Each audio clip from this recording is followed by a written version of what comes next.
반갑습니다. 소원중학교 여러분. 35차시 한국사 수업. 오늘의 주제는 이제 대단 1, 중전 2, 소단 4, 대한제국의 수립과 독립협회의 활동이라고 해서 교과서는 27페이지 그리고 29페이지에 해당되는 내용입니다. 오늘 배울 주제는 두 가지고요. 첫 번째는 독립협회라는 단체를 한번 배워볼 거고요. 두 번째는 대한제국이라는 우리나라에 있어서 짧았던 착한 나라가 있었어요.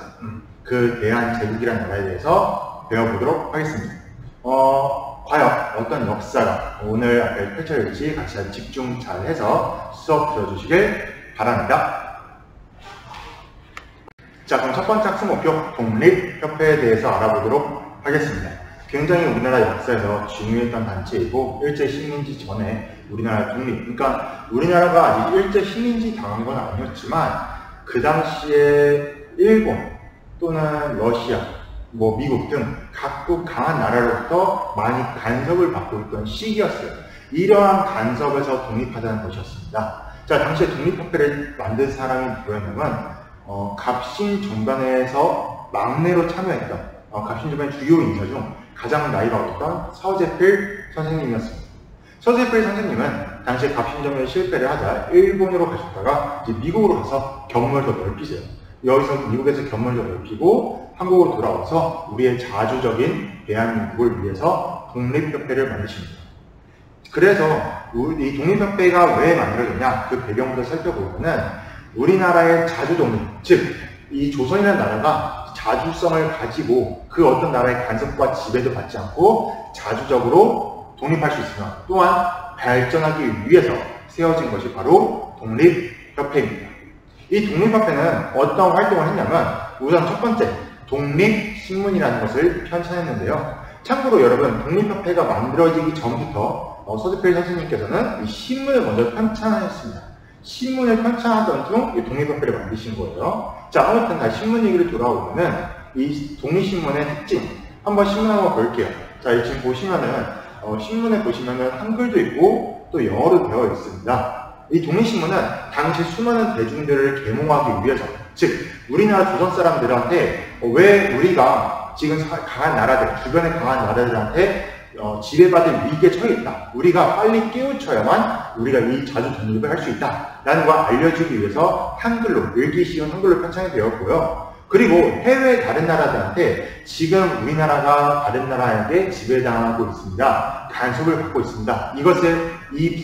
이러한 부당함을 알리기 위해서 영어로도 편찬이 되었습니다. 독립신문의 특징은 한글과 영문판이 있었다는 점 잘 기억해 주시고, 자, 독립협회의 두 번째 활동, 독립문을 만들었습니다. 자, 참고로 여러분, 우리나라에는 사대문이 있어요. 남대문, 동대문, 북대문, 서대문이 있었는데 현재 서대문은 존재하지 않습니다. 왜냐하면 그 서대문, 영흥문이라고 하는데 그 영흥문은 원래는 중국 청나라 사신이 왔을 때 그 서대문을 통해서 들어와요. 그래서 당시 서재필 선생님은 저 서대문, 영흥문은 우리나라가 전통적으로 중국에게 사대했던 역사적인 문화재야. 그래서 그것을 헐어버립니다. 헐어버리고 그 자리에 사람들로부터 모금을 받아서 독립문을 건설하셨는데요. 독립문은 많이 보셨던 모양일 겁니다. 그렇죠. 저 프랑스에 가면 개선문이 있는데요. 그 개선문의 디자인을 따와서 만든 게 독립문인데 한 번씩 꼭 서대문에 가신다면 이 독립문을 한번 보시길 권장합니다. 자, 그리고 이렇게 독립문을 만듦으로써 우리가 자주 독립을 하자, 우리나라가 강해지자 라고 해서 주장을 하셨던 것이죠. 세 번째 활동은 만민공동회라는 걸 했는데요. 만민공동회가 무엇이냐? 만민, 모든 사람이라는 뜻입니다. 모든 사람들이 모여서 공동으로 회의를 했다라는 게 만민공동회인데요. 이 만민공동회에서 무엇을 논의했냐면 당시에 러시아가 고종이 아가파천한 이후에 러시아는 고종을 보호해준다는 명목으로 우리나라의 수많은 이권들을 다 뺏어왔습니다. 그 중에 저령도에 당시에 러시아가 저령도라는 곳에 석탄기지를 건설하겠다라고 하죠. 이때 만민공동에서는 러시아의 저령도 석탄기지 건설을 반대합니다. 이때 수많은 사람들이 나와서 반대돼요. 러시아가 우리 석탄을 가져가는 거 반대한다. 반대한다면서 반대운동을 했는데요. 그래서 러시아가 이거 석탄기지 가져갔다가는 조선 사람들의 반감만 더 살 뿐이구나 해서 석탄기지를 가져가겠다는 것을 철회를 합니다. 그 주장을 철회를 해요. 꺾어버려요. 그러자 이러한 만민공동의 힘이 정부에게도 알려지게 된 것이죠. 이때 고종도 본 것입니다. 저 수많은 사람들이, 저 민초들이 모여서 한 목소리를 내니까 저렇게 힘이 세구나. 그래, 이것을 우리가 한번 잘 이용해서 저들의 독립협회의 주장처럼 자주 독립을 한번 해볼 기회로 삼아보자. 그래서 만민공동의 관리들을 보내게 됩니다. 고종이 한번 관리들에게 너네가 직접 저 만민공동에 참여를 해서 백성들이 무엇을 주장하고 있는지, 그 백성들이 어떻게 하면 우리나라가 발전할 수 있을지를 같이 논의해 보아라 해서 관리들을 파견합니다. 그래서 독립협회의 네 번째 활동이 관민공동회인데요. 이 관민공동회, 말 그대로 관리와 백성이 함께 회의를 열었다라고 해서 관민공동회입니다. 이때 관민공동회의 때 엄청 유명한 연설이 하나 있었어요. 그 교과서 지금 28쪽 아래 보면은 그 박성춘 선생님의 연설문이 아마 아래 있을 건데요. 박성춘은 당시에 백정 출신의 천민이었습니다. 천민은 아니었죠. 천민종 백정이라는 직업 출신의 사람이었습니다. 이미 독립협회가 활동할 때는 갑오개혁 이후라서 신분제가 없어요. 천민이라는 게 없어졌습니다. 그런데 이분이 연설 한번 보십시오. 한번 볼까요, 같이? 자, 교과서 28조 러서탄고 맨 아래 보면은 나는 대한민국의 가장 천한 사람이고 아는 것도 없습니다. 이미 백정 출신이시니까 백정이 뭐냐면 고기를 도축하는 직업이에요. 천민 조선시대 때는 이 고기를 도축하는 그 백정을 천민 중에서도 엄청나게 가장 최하층의 천민으로 취급했습니다. 정말 좀 약간 가슴 아픈 역사도 있고 그러긴 합니다. 근데 이분이 보시면은 세 번째 줄, 관과 민이 합심한 후에 가능하다. 즉, 나라를 이롭게 하고 편안하게 하는 데는 관과 민, 이 관리와 백성이 함께 우리가 나라를 발전시킬 수 있다. 그러고, 우리가 함께 힘을 얻어서 나라를 발전하자. 그래서 이 관민공동회 때 박성춘 선생님이 연설인데요. 그만큼 여러분, 근데 중요한 거는 그겁니다.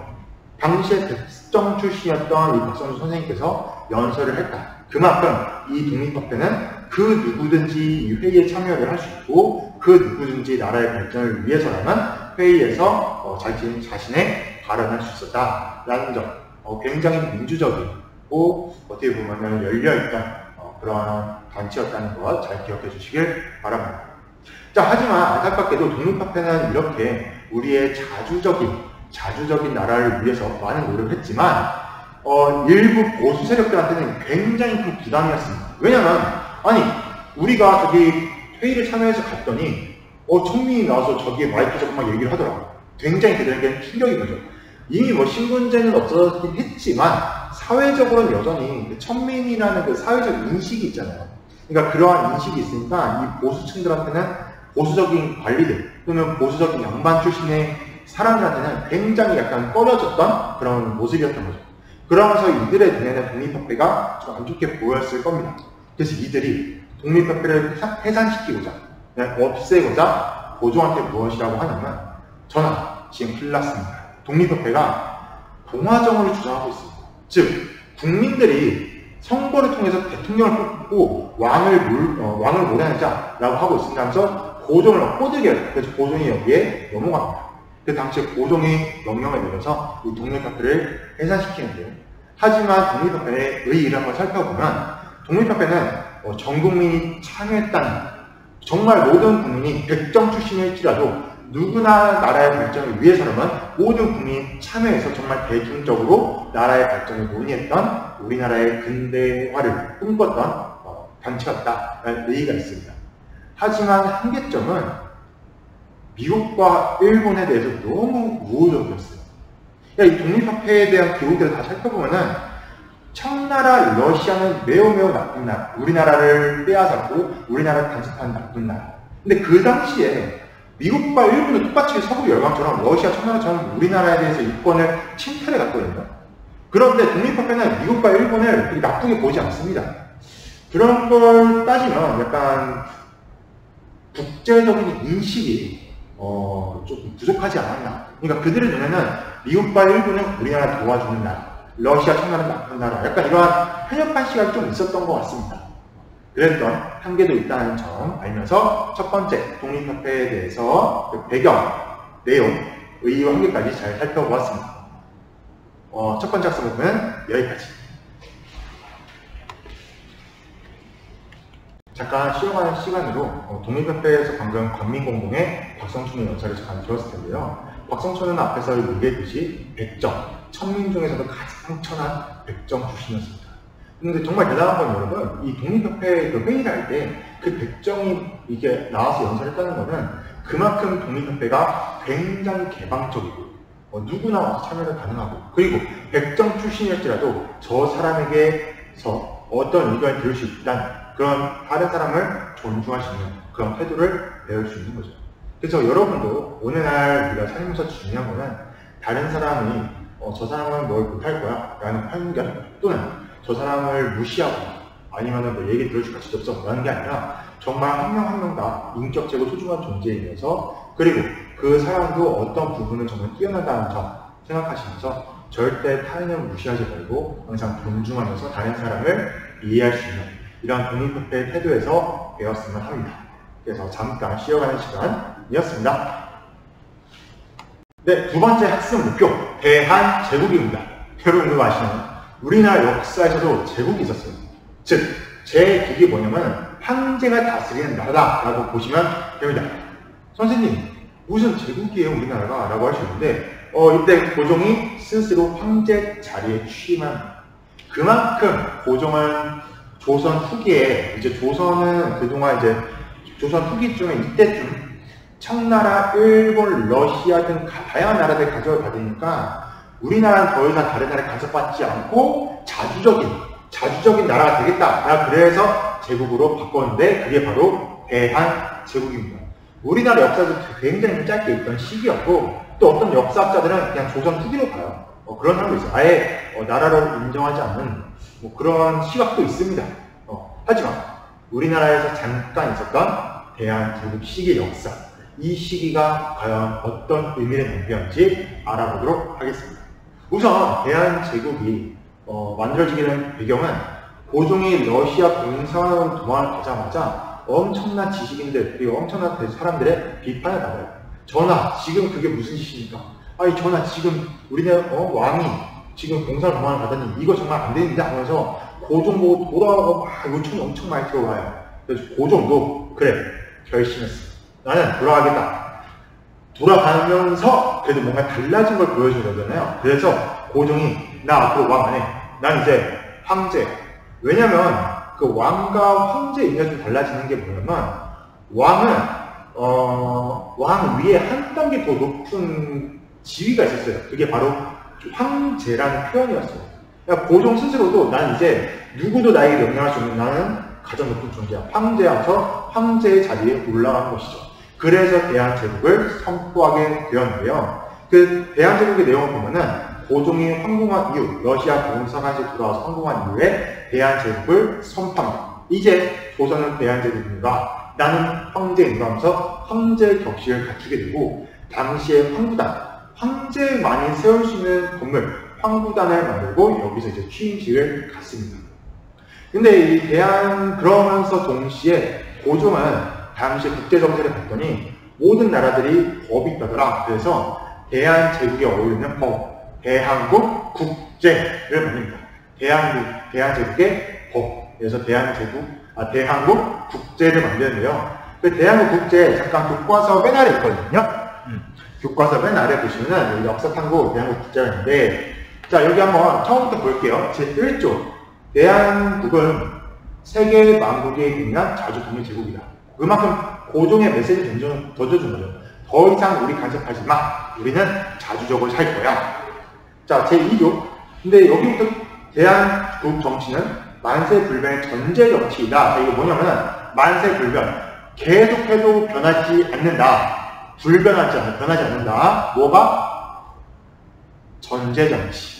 여기서 말하는 전제가 뭐냐면 황제가 다스린다는 뜻이에요. 즉 대한제국은 평생 황제가 지배하는 나라이다. 이건 변하지 않는다. 라고 해서 어떻게 보면 고종이 자신에 대한 지위를 단단히 못 박았다. 라고 보시면 됩니다. 제3조, 대왕제는 무한한 군주권을 입니다. 그러니까 내가 이 나라 짱이다. 라는 거죠. 제5조, 대한민국 대왕제는 육군 해군을 통솔한다. 이때는 공군이 없었으니까 육군과 해군을 통솔한다 해서 군대 통솔권이 나한테 있다라고 하는데, 지금 보시면 이거 법이 좀 특이하네? 라고 생각이 드실 거예요. 왜냐면 3조, 5조를 보세요. 이 대한민국 국제의 특징은 이 대한민국의 모든 권한 누구한테 있다? 그렇죠. 고종 황제한테 있다. 라고 보시면 됩니다. 그러니까 약간 좀 특이해요. 여러분 참고로 지금 영국도 왕이 있어요. 엘리자베스 여왕 있잖아요. 그리고 뭐 벨기에도 아마 왕이 있는 걸로 알고 있고, 스페인도 왕이 있어요. 그러니까 유럽에 아직도 왕이 있는 나라들이 있어요. 왕이 있는 나라들이 있는데, 이 왕보다도 뭐가 더 높은 게 뭐 하나 있어요. 그게 뭐냐면 법이에요. 그러니까 이걸 입헌 군주제라고 하거든요. 입헌, 법이 있는 안에 군주가 있죠. 즉, 법 아래 군주가 있는 체제를 입헌 군주제라고 하는데, 고종도 이때 국제정세에 따라 나도 그럼 입헌 군주제를 해야지라고 했는데, 그 법의 특징이 뭐냐면 법보다 황제가 위에 있는 이런 특징이 있다는 점. 어떻게 보면 황제가 짱 시대였다라고 보시면 됩니다. 근데 그만큼 약간 고종이 불안감 때문에 이렇게 법을 짓지 않았을까 추측이 됩니다. 자기 부인이었던 민비. 이때부터 이제 명성 황후가 된 거예요. 이제 민비가 죽고 나서 고종이 스스로 황제가 되니까 민비도 비라는 왕비에서 황후가 됩니다. 황제의 부인, 황후. 그래서 이 명성도 어떻게 보면 죽었고, 자기도 어떻게 보면 입지가 흔들리니까 이렇게 강력한 법을 만들어서 자신의 입지를 좀 드높이지 않는다라고 생각이 들어요. 이 고종은 대한제국을 만들고 나서 광무개혁이라는 걸 합니다. 고종도 스스로 개혁을 해요. 우리나라가 발전하기 위한 개혁책을 펼치는데요. 이때 광무개혁의 성격이 뭐였냐면 구본, 신창이었습니다. 구본, 옛것을 본받아, 신창, 새로운 것을 참고해서 개혁을 한다는 뜻입니다. 즉, 옛것, 여기서 말하는 옛것은 군주의 강한 권리, 즉 왕권을 뜻합니다. 옛날에는 왕정시대 왕이 짱이었잖아요. 즉 왕의 그런 무한한 권력을 본받고 새로운 걸 참여하는 서양의 새로운 근대 문물들을 참고해서 새롭게 개혁하겠다라고 해서 광무개혁이라고 하는데요. 그래서 우리나라 근대화를 위해서 정말 수많은 개혁을 합니다. 하지만 그 특징, 황제권이 강했다. 두 번째 특징은 그래도 사회개혁을 위해 정치, 경제, 사회, 문화적으로 서양의 문화를 많이 받아들이고 근대 개혁을 했는데, 가장 특징적인 게 지계 발굴이었습니다. 지계가 뭐냐면 토지 문서였어요.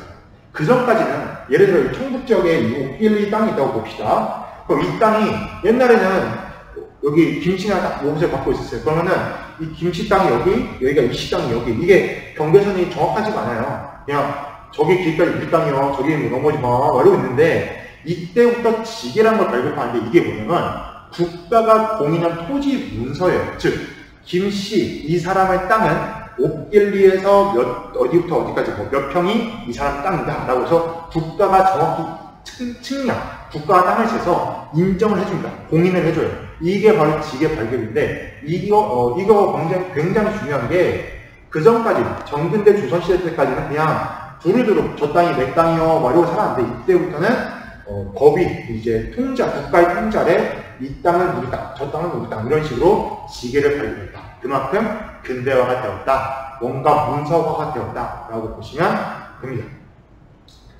자, 이 대한제국의 그런 의의가 무엇이냐? 고종이 그래도 나름 조선 후기, 이제 실제 식민지 직전까지 우리나라가 근대화를 이룩하기 위해서 노력했다는 점. 하지만 한계점이 뚜렷해요. 우선 첫 번째, 너무 황제 중심의 개혁이었다. 그러니까 근대화라 그러면은 국민들이 함께 참여를 해야 되는데, 국민들보다는 황제의 권력이 너무 치중했던 개혁이었다. 그 황제의 권한이 너무 강했던 나라였다. 두 번째 한계점은 돈이 매우 없어서 솔직히 제대로 한 게 없습니다. 그러니까 뭔가 개혁을 하고 발전하려면 자본금이 있어야 되잖아요. 돈이 있어야 투자도 하고 발전도 할 수 있을 텐데, 이미 이때는 조선 말이라서 국부가 없어요. 그리고 돈이라면은 이미 다 뺏겼어요. 다른 나라한테. 그러니까 고종이 뭔가 하고 싶어도 돈이 너무 없었다. 그리고 결정적으로 그때 국제적인 사회적으로 우리가 또 눈도 좀 밟지 못했어요. 이때 고종이 어떤 사례까지 있었냐면 군함 이런 거 갖고 싶은 거예요. 그래서 군함을 알아봐서 일본에 군함이 있다더라. 그래서 그 엄청난 돈을 주고 그걸 사왔거든요. 근데 알고 보니 그 군함이 아니라 일본에서 쓰다 버린 상선이었어요. 그러니까 일본에서 쓰다가 이제 더 이상 못 움직이니까 이거 뭐 쓰다, 이제 이거 폐기시켜야 된다 했는데 조선에서 군함을 알아본다고 하니까 일본이 대충 거기다 대포 몇 개 실어놓고는 이거 군함이야 뻥치고 우리가 비싸게 사갑니다. 그만큼 몰랐어요. 우리는 돈도 없었고 이러한 국제적인 인식, 그런 사회의 인식에 굉장히 어두웠고 마지막 한계점은 부정부패가 너무 심했습니다. 이때 대한제국식의 관리들은 여전히 부정부패에 심해서 고종이 뭔가 개혁을 하자 해도 잘 따라주지도 않았고 자기들의 이권을 챙기는 데만 급급했습니다. 그래서 이 고종의 광무개혁이 그렇게 성공할 수가 없었고 고종도 대한제국을 통해서 좀 조선 후기에 불꽃을 피워보고자 했지만 큰 성과가 없었다는 한계가 있습니다. 그래서 그 뒤에 우리는 점차 일제 식민지에 넘어가게 되었죠. 자, 오늘 수업은 여기까지인데요. 오늘 배운 내용 정리하고 마무리하도록 하겠습니다. 네, 오늘 배운 내용 그래서 정리를 하면은 독립협회, 그래서 우리나라가 여러 열강들에 의해서 침탈을 당하니까 자주 독립과 그리고 우리나라의 발전을 위해서 굉장히 힘썼던 독립협회 활동을 보았고, 그리고 조선 후기 고종이 당시 아가파천에서 돌아와서 나름 우리나라의 발전을 위해서 힘쓰셨던 대한제국의 역사를 살펴보았는데요. 오늘 수업은 여기까지 문제 정리 다 잘해주시고 줌에서 만나서 활동하고 마무리하도록 하겠습니다. 오늘 수업 잘 참여해주셔서 감사합니다, 여러분. 자, 줌에서 다시 만날게요.